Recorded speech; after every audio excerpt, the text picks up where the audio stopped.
Amém. Paz do Senhor Jesus, meus irmãos. Que Deus possa estar abençoando a sua vida. Nós estamos mais uma vez aqui diante do Senhor, com mais uma transmissão. E certos de que, se Deus permitir, em breve nós estaremos juntos novamente, né? Reunidos aqui na igreja para adorar o Senhor Jesus. Mas que você aí na sua casa possa estar se conectando, possa estar com seu pensamento ligado no Senhor nessa hora. Eu peço para que você feche seus olhos e se ligue no céu. Eu sei que em casa nós temos muitas distrações, muitas coisas acontecem para tirar o nosso foco, mas que você possa fechar os seus olhos nessa hora e orar ao Senhor Jesus juntamente comigo.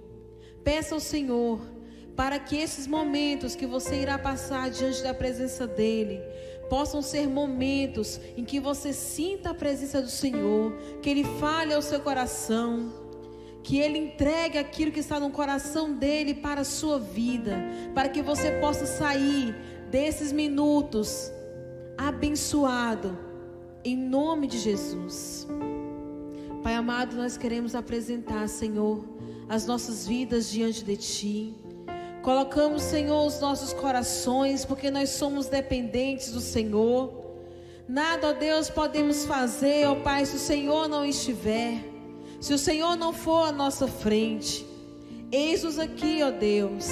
Nós, ó Pai, precisamos de Ti, temos sede do Senhor, assim como a corça corre para encontrar água, assim, Senhor, a nossa alma está ansiando, ó Deus. E eu quero, Senhor, nesta hora, apresentar cada coração, cada vida que está nos assistindo. Que o Senhor, ó Pai, com a Tua mão poderosa possa visitar, ó Deus. Visita cada família, ó Pai, cada pessoa. Senhor, em nome de Jesus, toma o Teu lugar, ó Pai, nesta reunião. Que o Senhor seja o centro, ó Pai, de tudo que nós iremos fazer aqui. Que o Senhor, ó Pai, possa ser, ó Deus, o nosso convidado principal. Que o Senhor possa tomar, ó Deus, o Teu lugar de honra, o lugar que é de direito do Senhor nos nossos corações. Pai, que nada possa, ó Deus, roubar a Tua presença nessa hora. Que nada possa, Senhor, nos tirar, ó Deus, do foco. Mas que possamos, ó Deus, nos ligar, ó Deus, no Senhor Jesus. Naquele que é digno, naquele que é maravilhoso, que é santo. Nós, ó Deus, pertencemos a Ti. Creio, ó Deus, que Tu estás, ó Pai, no meio dos louvores. Que o Senhor está, ó Deus, neste lugar. Que o Senhor está, ó Deus, presente aí onde essa família está reunida. Eu creio, Senhor, que a Tua mão poderosa está estendida sobre as nossas vidas. E é a Ti, ó Deus, que nós queremos adorar. Mesmo, ó Deus, com as nossas falhas, mesmo com as nossas limitações, é a Ti, ó Deus, que queremos entregar um louvor que chegue até o trono da graça. Sê conosco, Jesus, em nome do Teu Filho amado. Aleluia.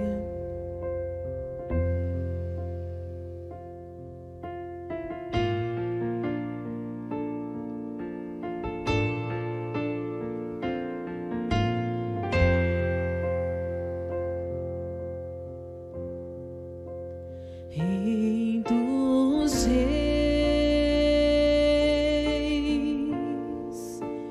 te exaltamos.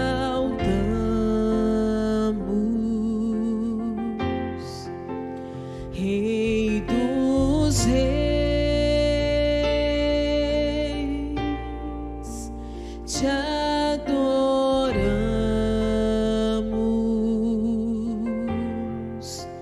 Rei dos reis,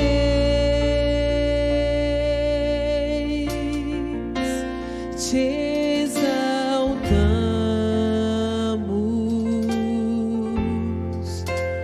Rei dos reis,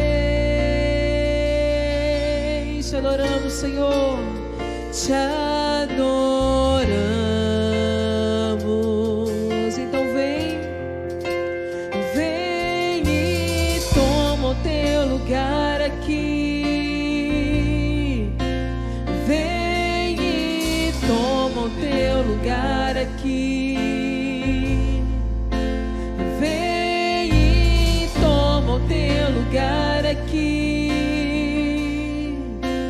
Vem e toma o teu lugar aqui. Diga: Rei dos Reis, Rei dos Reis.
Você nessa hora, coloca a mão sobre o seu coração. E você vai pedir ao Senhor: Pai, o meu coração é a tua casa, é a tua morada, é onde o Senhor habita. Toma o teu lugar, toma o teu lugar de honra. Há tantas coisas, Senhor, que querem nos afastar de Ti. Há tantas coisas, ó Deus, que querem, ó Deus, tomar o Teu lugar. E que tantas vezes tomam o Teu lugar, porque nós permitimos. Mas, ó Deus, essa noite, nós queremos, ó Pai, colocar as mãos, ó Deus, sobre os nossos corações. E declarar, ó Deus, nessa noite, que tudo, ó Deus, que nós temos é Teu. Que toda a nossa vida pertence ao Senhor. E que o lugar, ó Deus, que pertence a Ti, não será de mais nada, a não ser a Tua presença viva, santa e poderosa. Por isso, com a mão aí no seu coração, você vai cantar: vem, Senhor, e toma o Teu lugar. Vem, Senhor, e toma o Teu lugar. Vem e toma o Teu lugar aqui. Vem e toma o Teu lugar aqui. Vem e toma o Teu lugar aqui, Senhor.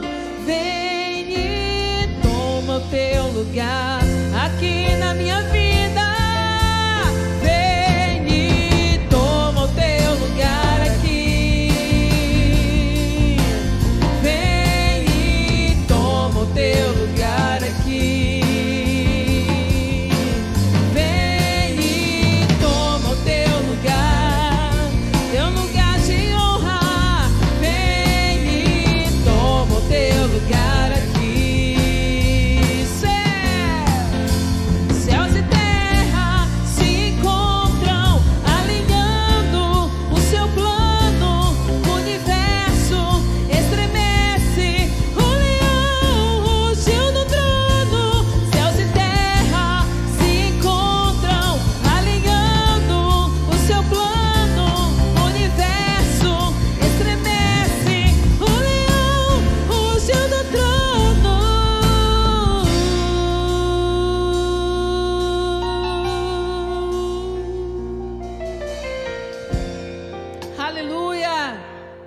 Glória a Deus. Nós te adoramos, Jesus. As nossas vidas pertencem ao Senhor. A minha vida pertence ao Senhor. A sua vida pertence ao Senhor. Aleluia. E os olhos do Senhor estão sobre as nossas vidas. Não se engane, meu querido. O Senhor te vê. O Senhor te conhece. O Senhor te ama. O Senhor, Ele sabe de tudo aquilo que você precisa. Somente Ele, esse Deus maravilhoso, está com os seus olhos sobre você. Esse Deus que se despiu de toda a sua glória, está com os seus olhos sobre você. Esse Deus que conhece todas as estrelas e a chama pelo seu nome, está com os seus olhos sobre você. Esse Deus que sabe cada fio de cabelo que nós temos, esse Deus está com os seus olhos sobre você. Ele é um Deus de promessas, e tudo aquilo que o Senhor prometeu, Ele há de cumprir, porque Ele é fiel. Amém? Aleluia.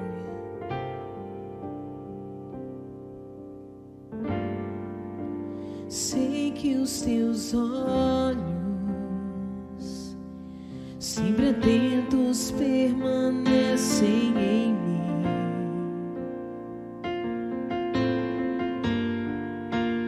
e os seus ouvidos estão sensíveis para ouvir meu clamor. Posso até chorar,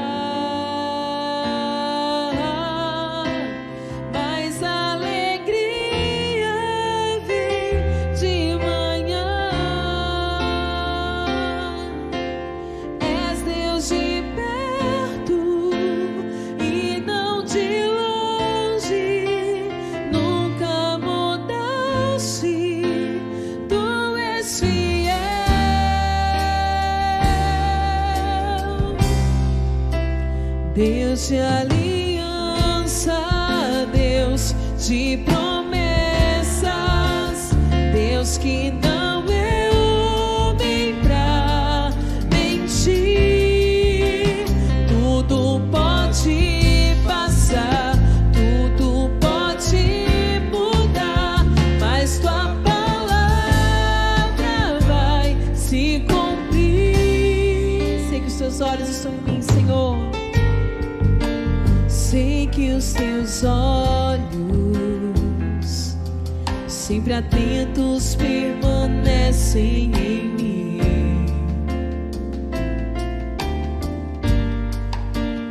e os seus ouvidos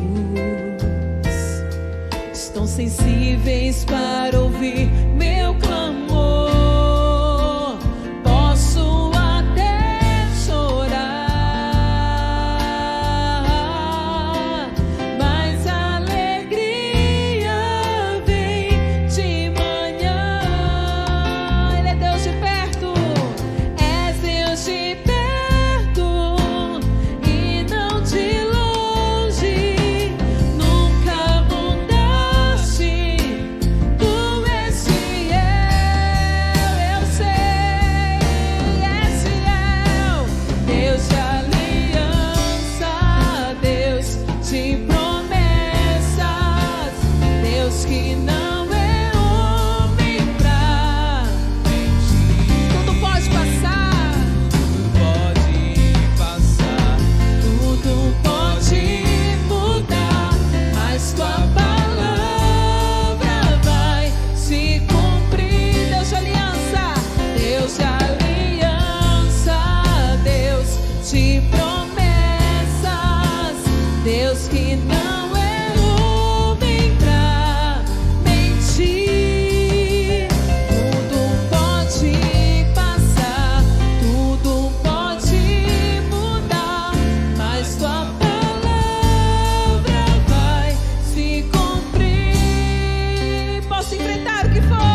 Deus de aliança, Deus de promessas, Deus que não é homem pra mentir. Tudo pode passar, tudo pode mudar, mas tua palavra vai se cumprir. Deus de aliança, Deus de promessas, Deus que não é homem pra mentir. Tudo pode passar, tudo pode mudar, mas tua palavra vai se cumprir.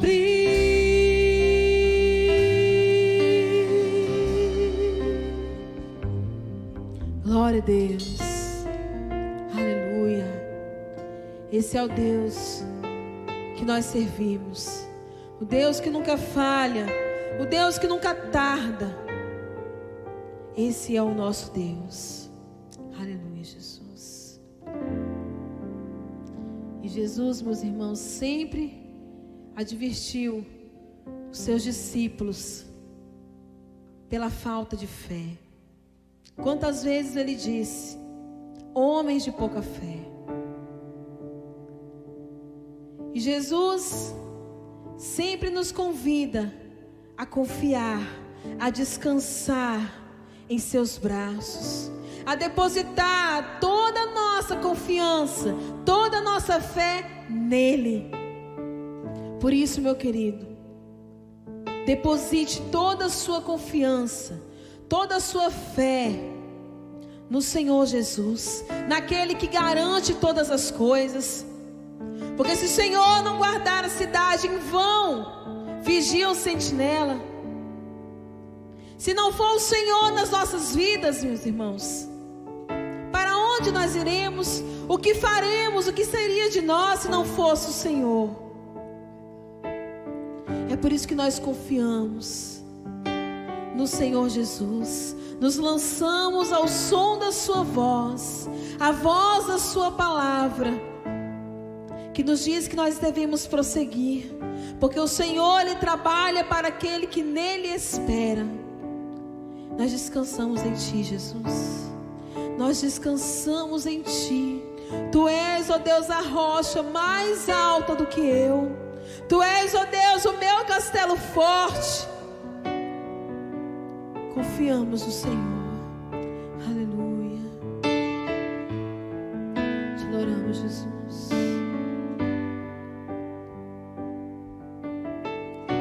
Tua voz me chama sobre as águas, onde os meus pés podem falhar, e ali te encontro no mistério, em meio ao mar, confiarei.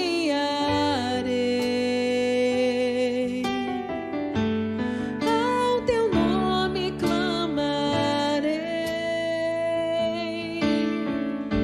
e além das ondas olharei.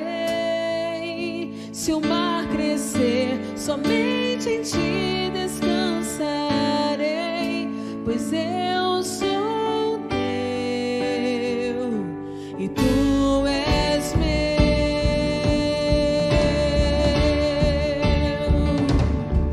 Aleluia, Senhor.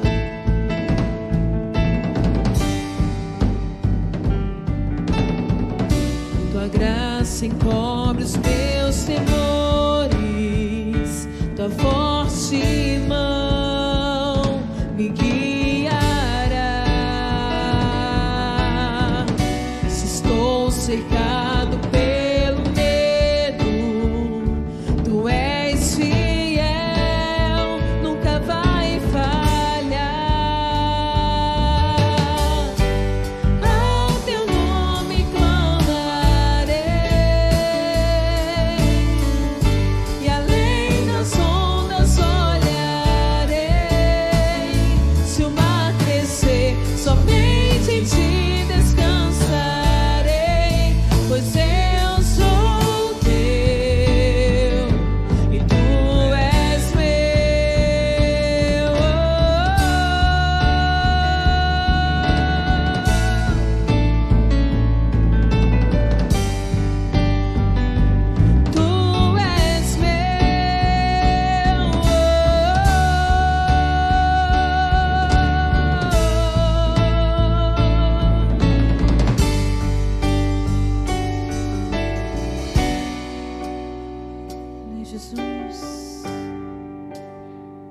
guia-nos, mostra-nos, ó Deus.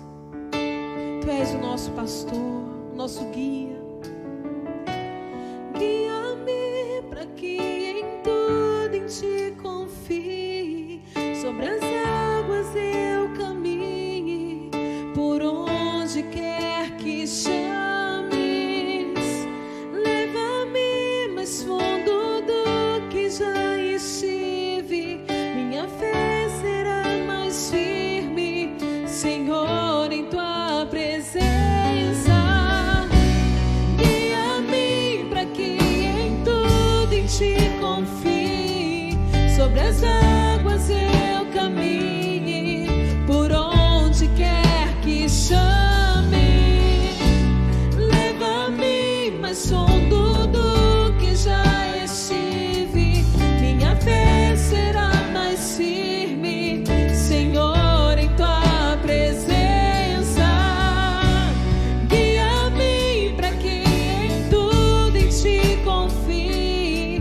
Sobre as águas eu caminhe, por onde quer que chame. Leva-me mais fundo do que já estive. Minha fé será mais firme, Senhor, em tua presença. Guia-me para que em tudo em ti confie. Sobre as águas eu caminhe, por onde quer que chame.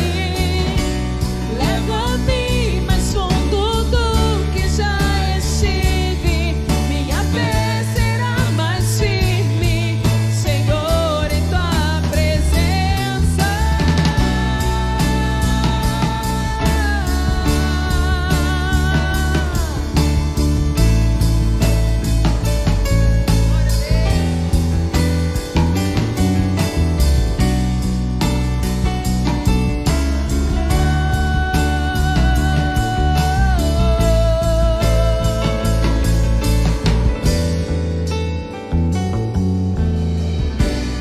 Ao teu nome clamarei, e além das ondas olharei. Se o mar crescer, somente em ti descansarei, pois eu sou teu e tu és meu.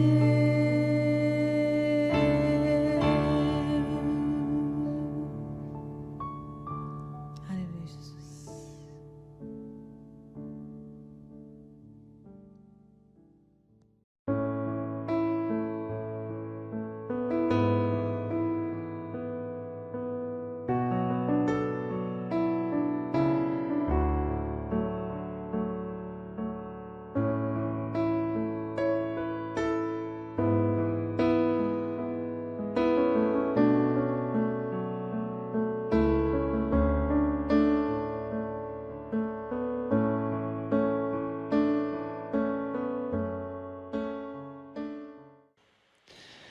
A graça e a paz do Senhor Jesus. Mais uma vez nós estamos aqui para cultuar ao Senhor, juntamente com você aí em sua casa. E como sempre, antes de tecer uma explicação sobre o texto que vai ser explorado hoje, nós vamos orar ao Senhor, pedindo a Ele discernimento, pedindo que Ele nos confie a palavra dEle, que Ele use o Espírito Santo para que aplique as lições em nosso coração, em nome de Jesus. Você pode fazer isso aí em sua casa. E eu, inclusive, peço a você que se reúna mesmo, que esteja junto, que não fique temeroso, não permita que nada disperse você, não permita que nada tire sua atenção. Eu sei que estando em casa é um pouco difícil por conta das movimentações, mas se possível, que nesse momento estejamos todos atentos, estejamos todos prestando atenção naquilo que a gente vai fazer hoje. Cultuar ao Senhor, aprender mais da palavra dEle, louvar ao Senhor como foi louvado, com cânticos de alegria. Feche seus olhos. Senhor Deus Todo-Poderoso, nos colocamos mais uma vez em Tua presença. Ó Deus, nós sabemos que somos dependentes de Ti mesmo. Só a Tua graça, Senhor, pode nos sustentar. Só a Tua graça pode fazer com que a gente seja forte nesse momento. E eu lhe peço, para a glória do Teu santo nome, que o Senhor tenha misericórdia de nós e aplique a Tua palavra no nosso coração. Aplique a Tua palavra em nossa alma, Senhor, de maneira que saiamos daqui cheios da Tua palavra. Eu peço a Ti, em nome de Jesus, que o Senhor possa impactar quem estiver ouvindo, quem estiver vendo, onde quer que estejam. Ó Deus, em quais redes estejam. O que eu lhe peço nessa hora, meu Deus, é que o Senhor alcance os corações que talvez estejam nesse exato momento aflito, talvez esteja nesse exato momento auto-enganado, desconsolado, mas que o Teu Santo Espírito atue na consciência, na alma de cada um de nós, para que a Tua palavra nos guie, para que a Tua palavra seja central em nossas vidas. É o que nós te pedimos em nome de Jesus. Amém. Mateus capítulo 7, versículo 24. Mateus capítulo 7, versículo 24, ou a partir do versículo 24, a palavra de Deus vai dizer o seguinte: todo aquele, pois, que ouve estas minhas palavras e as pratica, será comparado a um homem prudente que construiu a sua casa sobre a rocha. Caiu a chuva, transbordaram os rios, sopraram os ventos e bateram com força contra aquela casa. E ela não desabou, porque tinha sido construída sobre a rocha. E todo aquele que ouve estas minhas palavras e não as pratica, será comparado a um homem insensato que construiu a sua casa sobre a areia. Caiu a chuva, transbordaram os rios, sopraram os ventos e bateram com força contra aquela casa. E ela desabou, sendo grande a sua ruína. E quando a gente lê o mesmo texto sob a ótica de Lucas, lá em Lucas capítulo 6, versículo 46, ele vai dizer o seguinte: por que vocês me chamam Senhor, Senhor, e não fazem o que eu mando? Eu vou mostrar a vocês a quem é semelhante todo aquele que vem a mim, ouve as minhas palavras e as pratica. Esse é semelhante a um homem que, ao construir uma casa, cavou, abriu profunda vala e lançou o alicerce sobre a rocha. Quando veio a enchente, as águas bateram contra aquela casa e não puderam abalar, por ter sido bem construída. Mas o que ouve e não pratica é semelhante a um homem que construiu uma casa sobre a terra, ou sobre a areia, sem alicerces, e quando as águas bateram contra ela, logo desabou. E aconteceu que foi grande a ruína daquela casa. Meus queridos, quando nós observamos as estatísticas, percebemos que o número de cristãos, não apenas no Brasil, mas no mundo, tem aumentado de maneira significativa, de maneira abundante. E a grande pergunta que não quer calar, o que fica em nosso coração, é onde é que estão esses cristãos quando o mundo anda de mal a pior? Onde é que estão a influência desses cristãos quando a violência cresce, ao mesmo tempo em que cresce o número de cristãos? O abuso infantil, o abuso doméstico, ou a violência doméstica, o assassinato de mulheres, a corrupção, a violência, as drogas, o tráfico humano inclusive. A grande pergunta que não quer calar é: de que maneira os cristãos estão influenciando a sociedade? De que maneira esse índice de cristãos que está nas estatísticas enorme está influenciando de alguma maneira a vida cotidiana, a sociedade, o ambiente? Esse é um grande ponto. E quando nós fazemos essa pergunta, nós precisamos levar em consideração que o fato de as estatísticas mostrarem que os cristãos estão crescendo em número no Brasil, não significa necessariamente que os verdadeiros discípulos estão sendo formados de acordo com essas estatísticas. Porque há uma diferença enorme entre aqueles que professam o cristianismo ou professam a fé cristã e estão nas fileiras das igrejas evangélicas e vão ou se inserem no contexto das igrejas evangélicas com diversas motivações, e os verdadeiros discípulos, e aqueles que se comprometem de fato, aqueles que se rendem de fato ao senhorio de Jesus. Nós precisamos fazer uma distinção entre os crentes verdadeiros que foram regenerados, que foram salvos em Cristo Jesus, que entenderam a mensagem do discipulado e se submeteram ao senhorio de Jesus em detrimento de si mesmos, em detrimento dos seus próprios interesses.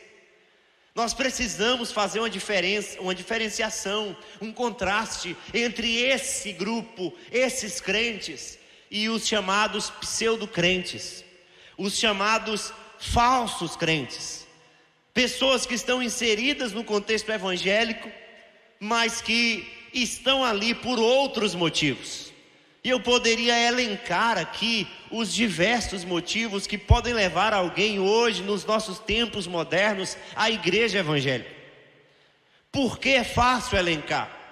Porque no contexto de Jesus e no contexto dos apóstolos, da igreja primitiva, quando alguém se submetia ao cristianismo, quando alguém se submetia à fé cristã, ele sabia que deveria ser ou seria privado de muitas coisas, porque a família iria lhe oprimir, o Estado ou o império iria lhe perseguir, os vizinhos iriam lhe denunciar.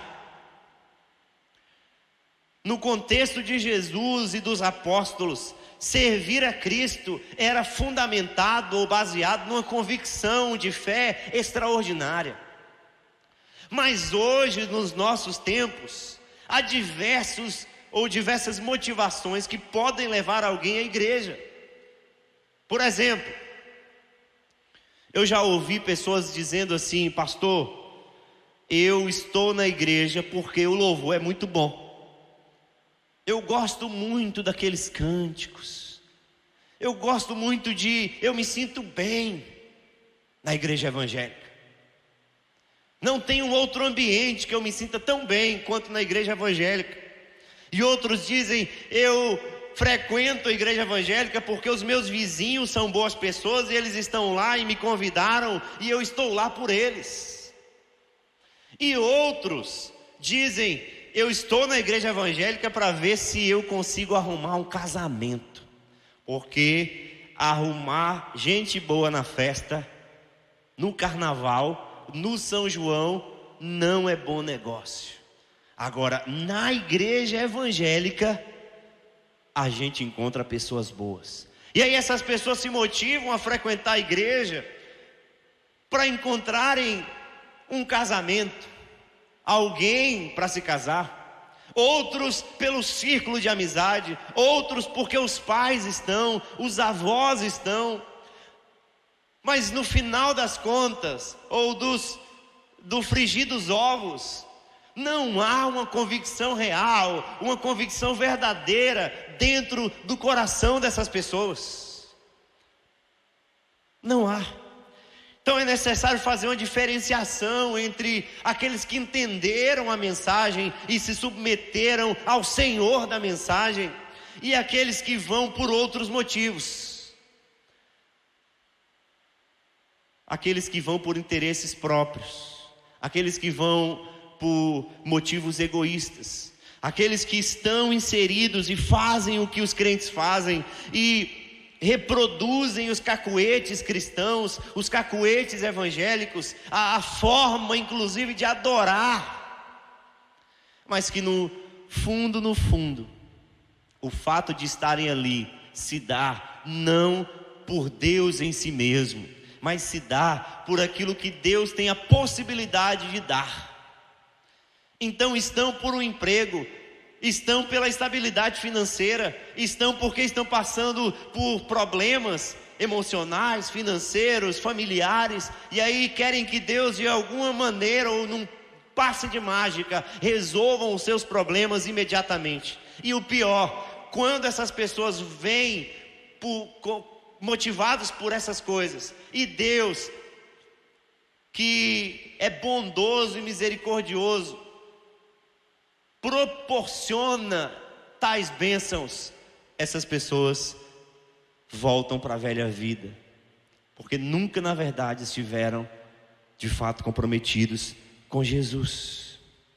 É necessário fazer essa diferenciação entre os crentes e os pseudo-crentes, que na verdade na linguagem de Jesus, no texto em que nós lemos, ele chama os crentes de sábios, de prudentes, e os pseudo-crentes de tolos, de insensatos.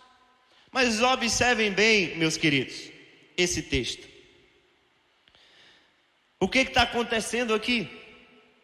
Jesus está pregando uma mensagem, o discurso que é conhecido como o Sermão da Montanha ou o Sermão do Monte.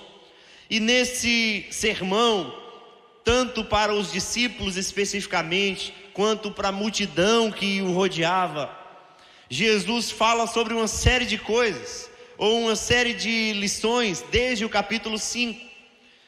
Desde o capítulo 5, Jesus vai falar sobre as características do verdadeiro crente, ou do verdadeiro cristão, o que esse verdadeiro cristão faz no âmbito da sociedade, sendo sal, sendo luz. Qual a diferença entre esse verdadeiro cristão e os religiosos da época? E aí Jesus vai dizer que enquanto os religiosos da época oram de maneira religiosa a fim de aparecerem, a fim de serem reconhecidos, a fim de serem vistos, os crentes têm que ser diferentes. Os cristãos verdadeiros, os sensatos, os prudentes, os sábios, têm que ser diferentes. Enquanto os religiosos observam a letra da lei, os crentes verdadeiros, eles têm que enxergar o espírito da lei e observar não aquilo que apenas é feito, mas aquilo que é motivado. E Jesus vai falar sobre oração, vai falar sobre jejum, vai falar sobre divórcio e casamento, vai falar sobre o amor aos amigos, aos inimigos, vai falar sobre esmolas, vai falar sobre dinheiro. Jesus fala sobre uma gama de coisas no sermão dele.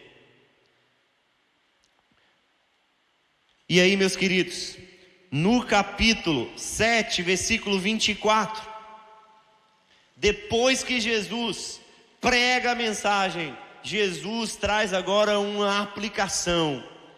E Jesus diz: olha só, todo aquele, pois, que ouve estas minhas palavras e as pratica, é um homem prudente, porque construiu a sua casa sobre a rocha. Todo aquele que ouve estas minhas palavras e não as pratica, é um homem insensato, um tolo, um idiota, porque construiu a sua casa sobre a areia. Porque quando a chuva cair, transbordarem os rios, soprarem os ventos e baterem com toda a força contra a casa, aquela que é construída sobre a rocha vai suportar o baque. Aquela que é construída sobre a areia, ou sem fundamento, sem alicerce, vai ruir. A casa vai cair. A casa vai cair. E existem aqui algumas observações importantíssimas que a gente precisa fazer para entender o texto, ou o que Jesus está querendo mostrar para nós. A primeira observação no texto é que ambas as pessoas ouviram as palavras de Jesus. Preste atenção. Ambas as pessoas, ambos os homens, os dois homens na história, ouviram as mesmas palavras. Os dois homens ouviram as mesmas palavras. Os dois homens estavam diante do mesmo Jesus. Os dois homens ouviam os mesmos ensinamentos. Os dois homens estavam atentos à mesma palavra. E isso é interessante, essa observação é interessante, porque Jesus não está fazendo uma distinção entre aquele que crê porque ouve e aquele que não quer saber de Deus a ponto de não querer ouvir. Jesus está fazendo uma distinção entre aquele que ouve e pratica e aquele que ouve e não pratica. Mas ambos ouvem a palavra, estão atentos à palavra.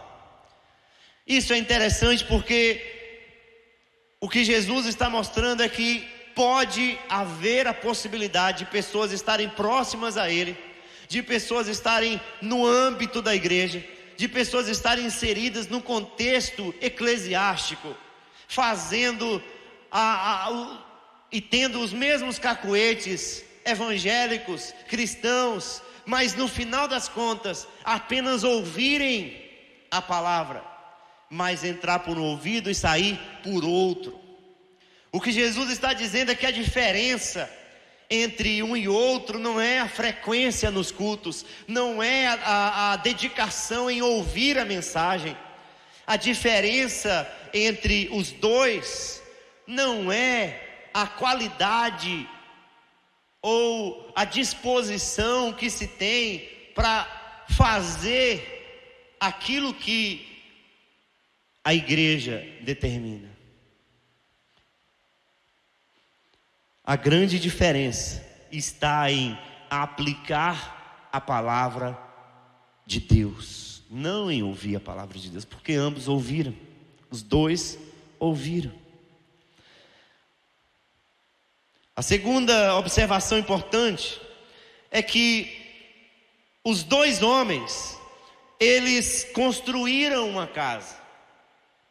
Os dois homens construíram uma casa. E por que isso é importante?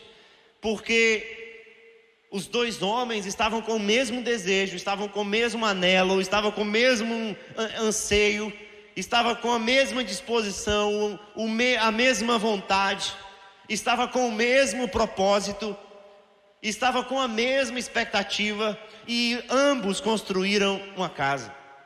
Tanto o prudente quanto o imprudente, tanto o tolo quanto o sensato, o sábio, eles construíram uma casa na história.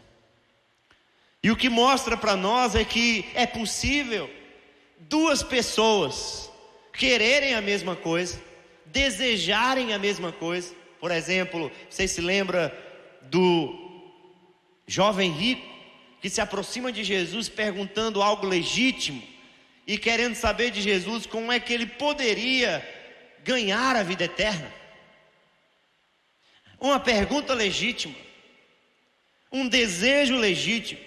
E é possível que pessoas lotem as igrejas com perguntas legítimas, com desejos legítimos.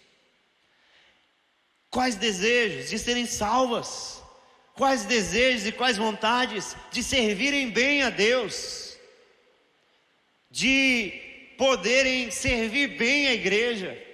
São desejos e disposições legítimos. E esses dois homens construíram uma casa, porque os dois homens mostraram desejos legítimos, vontades legítimas, disposição legítima. Agora, observem bem, antes da gente ver a diferença essencial entre eles. Mas olha só, mais uma semelhança na história. Além de os dois ouvirem as mesmas palavras, os dois terem os mesmos anseios, porque queriam construir uma casa e construíram, o texto vai mostrar que os dois sofreram a mesma fatalidade. E vamos dar uma imaginada aqui, porque dá a impressão que eles construíram a casa sob as mesmas condições. Eles construíram a casa, ou as suas duas casas, perto uma do outro. Os dois construíram a casa, talvez com a mesma aparência, talvez tão próximo um do outro,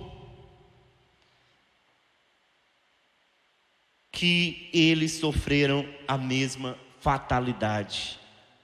Porque o texto diz, tanto no versículo 25, quanto no versículo 27, que a chuva caiu, os rios transbordaram, os ventos sopraram e bateram com força contra aquela casa.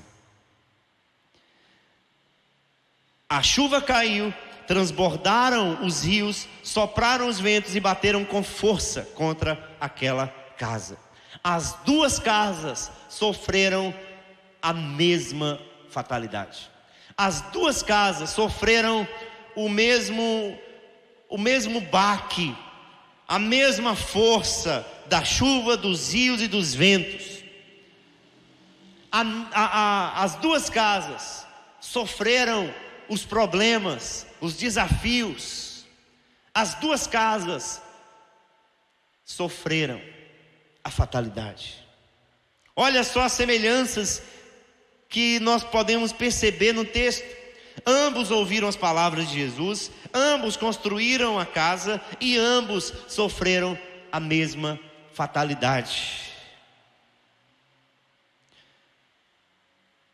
Antes de a gente caminhar no texto, vamos pensar um pouco sobre nós e a nossa relação com Deus. Porque o propósito nessa noite é fazer com que a gente se auditore, é fazer com que a gente olhe não para o outro, mas para a gente mesmo, a fim de nos perguntar como é que está o nosso coração, a nossa motivação real, essencial, no nosso relacionamento com Deus, inclusive no contexto da igreja, do serviço ao Senhor, da relação com os irmãos. Como é que está a nossa motivação? O que nos move a fazer o que a gente faz? O que nos move a pensar da maneira como a gente pensa? O que nos move?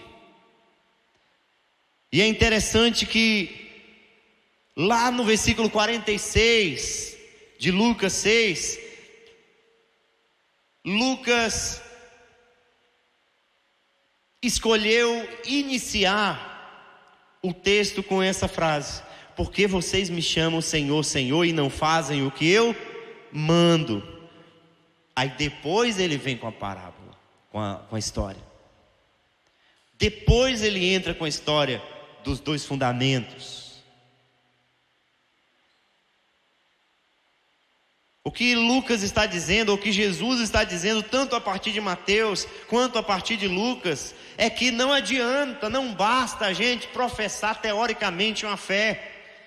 Não basta a gente apenas falar Senhor, Senhor, e não cumprir aquilo que Ele manda. Não adianta apenas ouvir as palavras e nos encher de conhecimento, e não permitir que essa palavra poderosa, que é a palavra do Evangelho, modifique cada aspecto da nossa vida. Não adianta saber muita coisa sobre casamento do ponto de vista bíblico, do ponto de vista paulino, do ponto de vista de Jesus nos evangelhos. Se nós não captamos essa mensagem, pegamos e absorvemos essa mensagem e começamos a aplicar tintim por tintim em cada área da nossa vida, para que o nosso casamento mude, para que as nossas relações mudem. Não adianta nada a gente ouvir muito sobre perdão, a gente ler, estudar sobre perdão e ouvir mensagens diversas sobre perdão, sobre reconciliação, se não há uma aplicação nas nossas vidas. O que Jesus está dizendo é: o verdadeiro crente ouve e pratica, mas o pseudo crente, ele passa 10, 20 anos na igreja e se enche de conhecimento e não faz nada a respeito daquilo que ouviu. Porque a palavra de Deus, meus irmãos, não é um livro de teoria, não é um livro de ideologia. A palavra de Deus é o evangelho poderoso, é a boa notícia, não apenas para a salvação, mas é a boa nova para a modificação das nossas vidas, ou de cada área de nossas vidas, neste mundo. Neste mundo.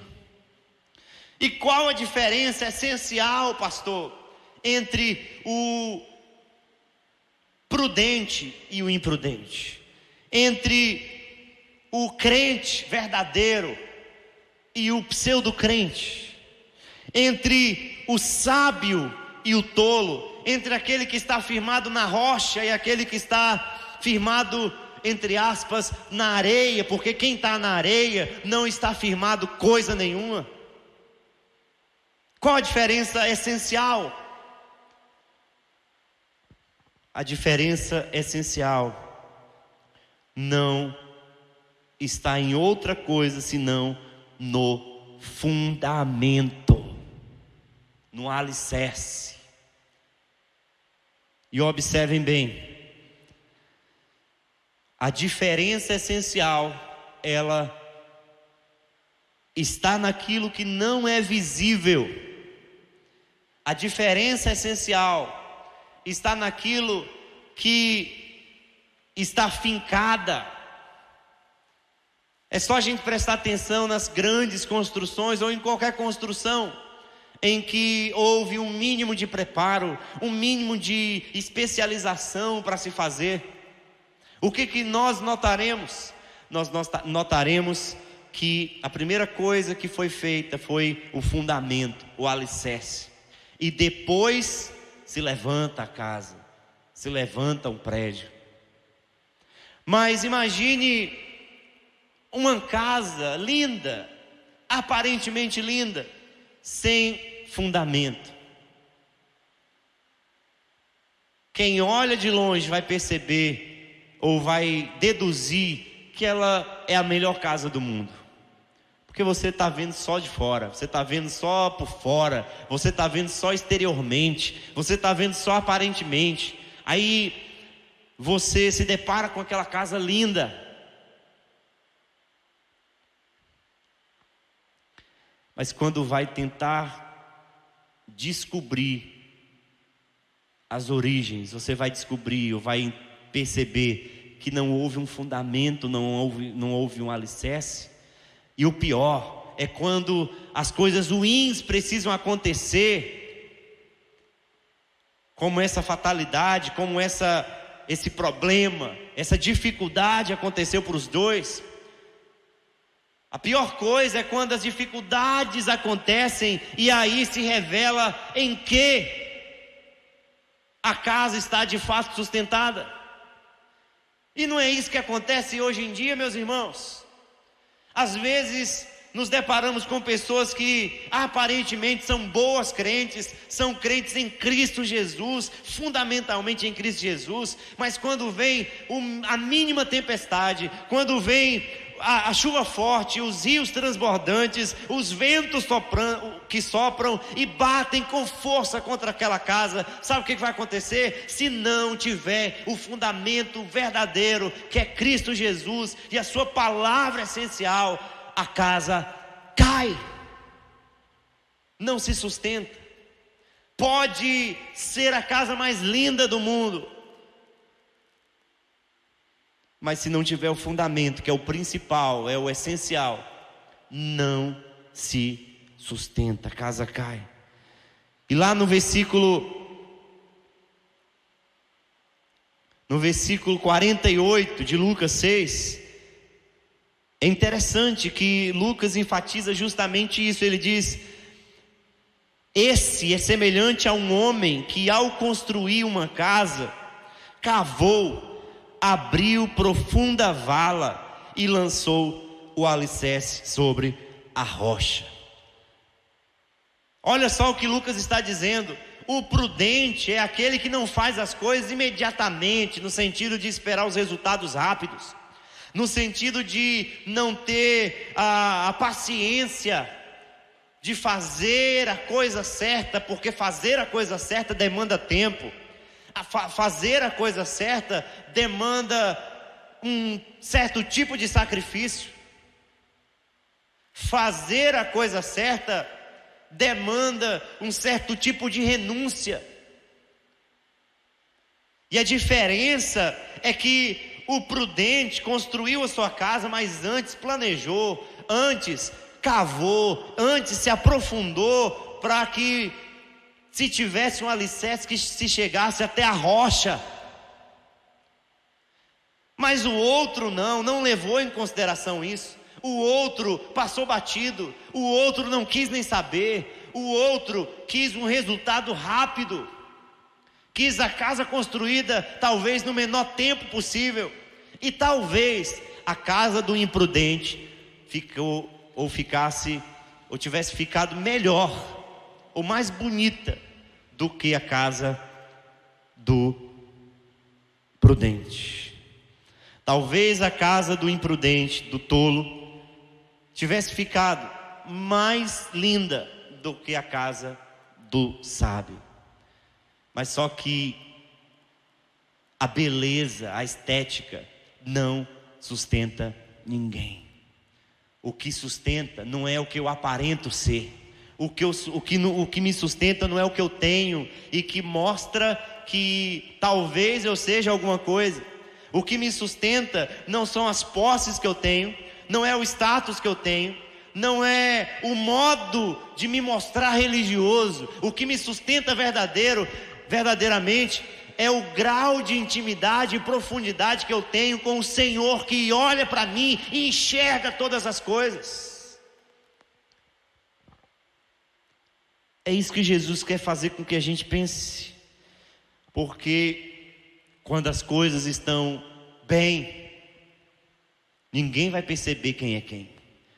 Porque todo mundo vai olhar para as casas e vão pensar: nossa, que duas casas lindas. Que duas casas que foram bem construídas, que foram bem preparadas.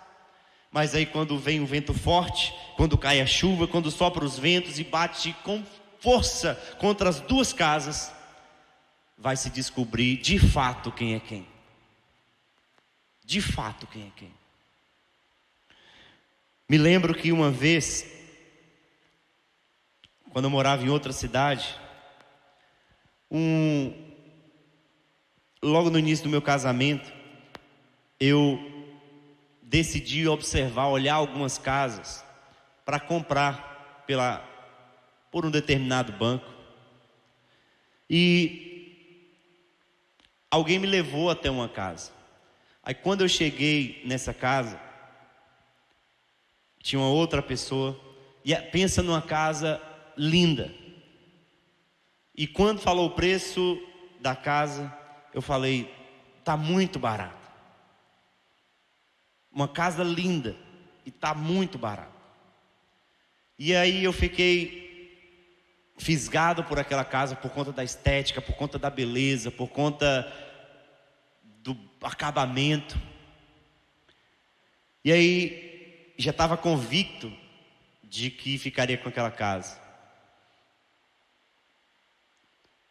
Aí alguém chegou para mim depois que saímos e disse assim: rapaz, não se engane, porque o material que fulano de tal usou para construir essa casa não é nem de terceira, é de quarta para lá. Então você vai ficar com a casa por um tempo, mas daqui a pouco você vai perceber estragos e mais estragos. E caiu a ficha para mim, que não adianta a gente olhar para a estética, não adianta a gente olhar para a beleza, não adianta a gente olhar para a aparência. Nós precisamos entender o que está na raiz, o que está no fundamento. E nós precisamos nos auditorar para nos perguntar se aquilo que nos move é algo superficial e imediato. Aquilo que nos move é uma busca por resultados para nós, uma busca por resultados próprios, egoístas. Ou é o próprio reino, ou é o próprio Cristo, é a própria justiça do reino. Será que nesse tempo todo você tem entendido a mensagem de Jesus? Porque se você entendeu a mensagem de Jesus, você vai permitir, deve permitir que a palavra dele entre em você como algo vivo e mude cada aspecto da sua vida. Mude tudo em você. Porque a palavra é aquela que santifica, é aquela que limpa. É aquela que dá sustentação. É aquela que dá força. Essa é a palavra de Deus. Mas é necessário profundidade nela. É necessário sair da superficialidade e cavar bem fundo para a gente conhecer a Jesus através dela e se firmar em Jesus, nela, nas Escrituras Sagradas. Então, pastor, qual a diferença entre o crente verdadeiro e o pseudo-crente? O tolo e o sábio? Qual a diferença entre os dois homens que simbolizam o grupo de crentes que professam a Cristo, mas não tem nada de crente? São religiosos que vivem para si mesmos. E o grupo de pessoas que se submeteram a Cristo de tal maneira que entregaram a sua vida e se agrada em cumprir aquilo que Deus ordena, ainda que doa em si mesmo, ainda que é algo que afronta o seu ego, ainda que é algo que afronta as suas próprias vontades, mas elas dizem: é a palavra de Deus, então eu vou seguir, eu vou servir, eu vou cumprir e aplicar em minha vida. Está percebendo a diferença? Essa é a diferença. O tolo, ele constrói a sua casa, mas ele não leva em consideração uma série de questões. Ele quer tudo rápido, ele quer tudo imediato. O tolo não pensa na profundidade. O tolo não pensa na preparação. O tolo não pensa em ouvir e levar em consideração aquilo que ouviu e aplicar. O tolo, ele é movido por si mesmo, e ainda que esteja diante do próprio Jesus e ouvisse as próprias palavras de Jesus, o tolo é aquele que ouve e não pratica. Esse é o tolo.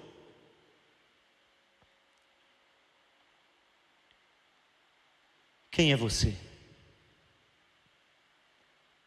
Eu quero que você faça essa reflexão.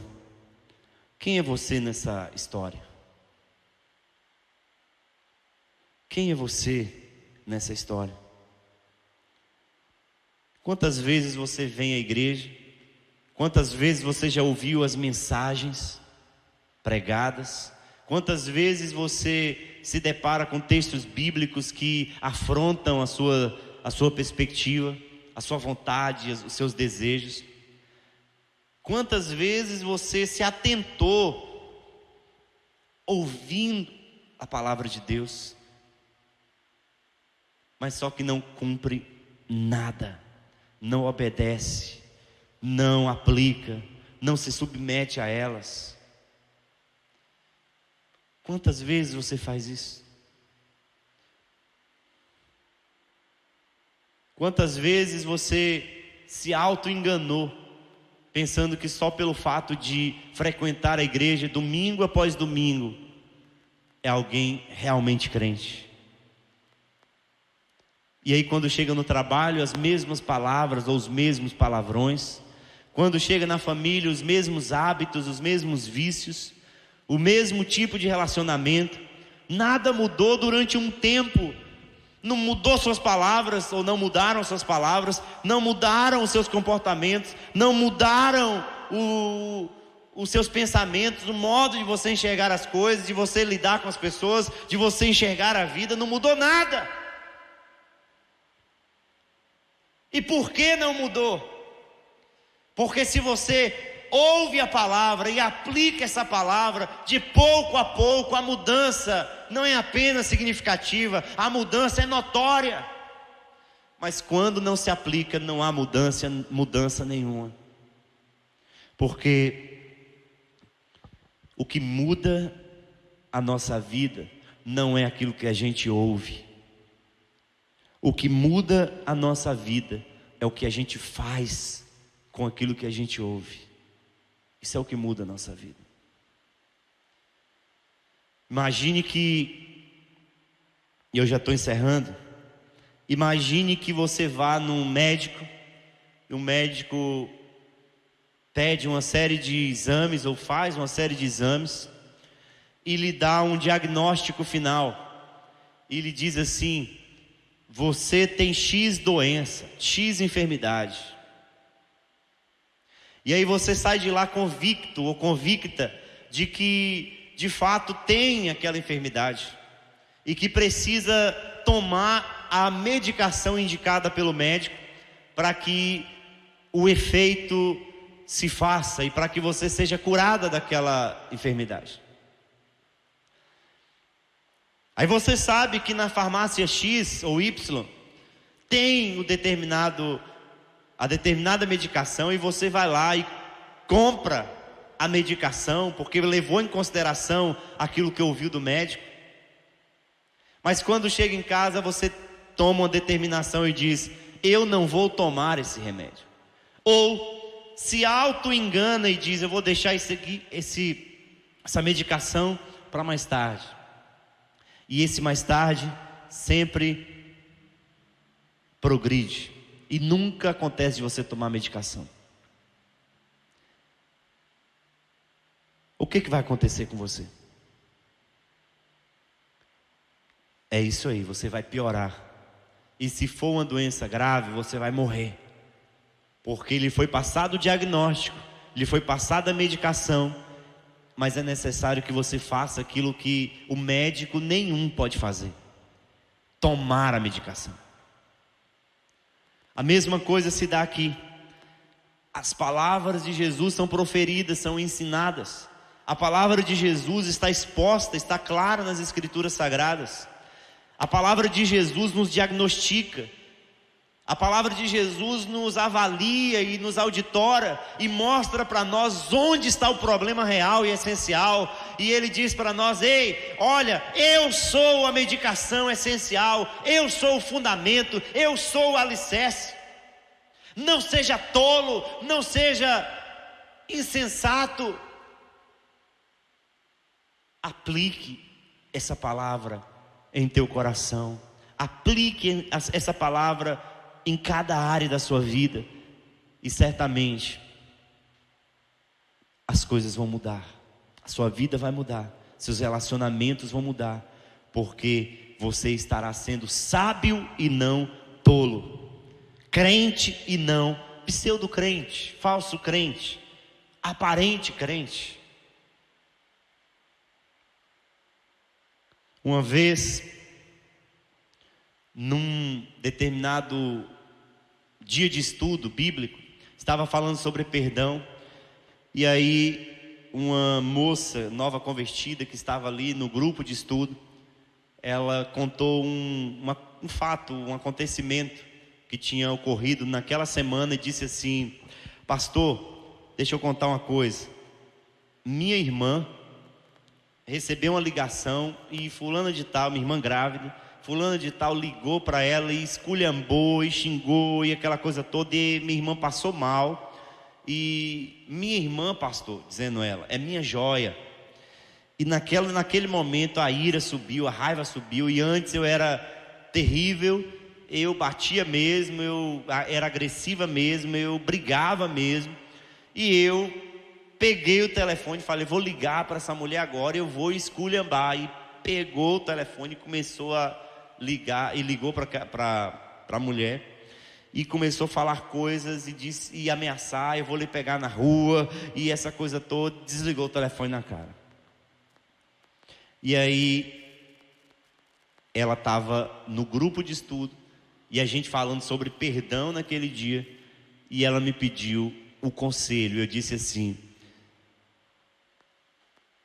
o que você tem que fazer é pedir perdão para essa mulher. Pastor, vou deixar uma mensagem. Não, você tem que ir na casa dela e pedir perdão para ela. E ela ouviu aquilo, mas a mensagem ou a palavra de pedir perdão já afrontou, porque no coração dela o desejo era retaliar, o desejo era encontrar na rua e pegar e brigar. E aquela palavra foi uma afronta para o seu ego, uma afronta para a sua vontade, uma afronta para os seus desejos. Mas ela relutou e ela lutou, e foi uma batalha interna dela contra ela mesma, ou das vontades antigas contra a vontade de Deus agora. E finalmente ela decidiu ir à casa da menina. E quando ela chegou à porta da casa, tinha uma campainha, e ela, tentando se auto-justificar ou tentando se auto-enganar, ela disse que orou a Deus: Senhor, eu vou tentar 3 vezes.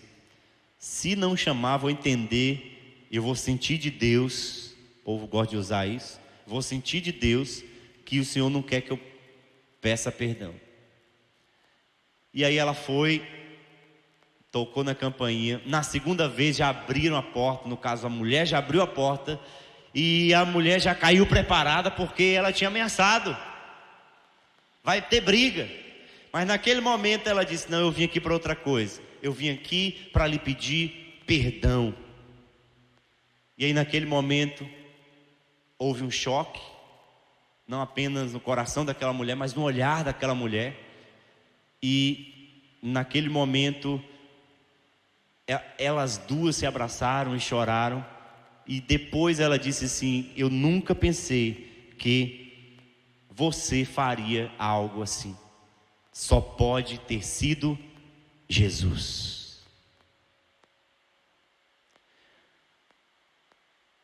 Só pode ter sido Jesus. Quando nós aplicamos a palavra de Jesus, nós não vamos apenas ser os sábios da história, mas nós vamos ter a nossa casa sustentada, firmada, para abrigar outros, para recepcionar outros, para acolher outros. Que nós sejamos os sábios da história. Que nós sejamos os sábios da história e não os tolos da história.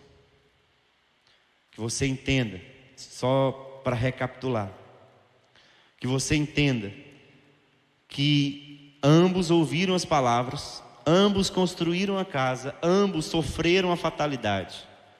A fatalidade, as dificuldades vêm para todos. Vem para crente, vem para descrente e vem para pseudo-crente. A questão é: o que a gente faz, ou o que o crente faz diante das dificuldades? Especula?